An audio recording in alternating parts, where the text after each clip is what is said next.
Hi po, ako nga po pala si Lloyd, ang operator ng sublimation dito sa Taytay branch.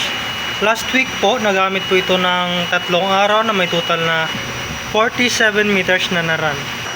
Ito naman po yung aking printer head.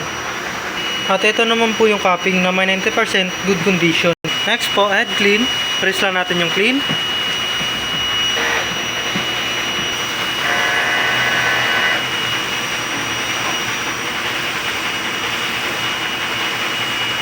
After head clean, punasan natin yung wiper.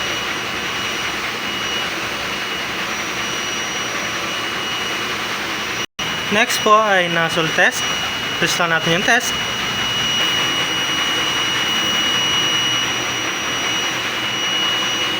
Yan po, kompleto naman po yung ulo. Ang ink system level po ay tama lang. Ang waste tank naman po ay nililinis tuwing Sabado. Ito naman po yung AVR. At dito naman po yung ground wire. Dito naman po nakalagay ang aming mga stocks. Ito po yung para sa in-use supplies. Dito naman po yung sa unused. Ito naman po yung aking production log. Yan po, updated naman po. At ito naman po yung sa consumable monitoring. Ito yung para sa sable paper, sa cyan, magenta, yellow, at black.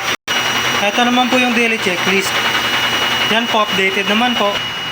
Yan lang po, marami pong salamat.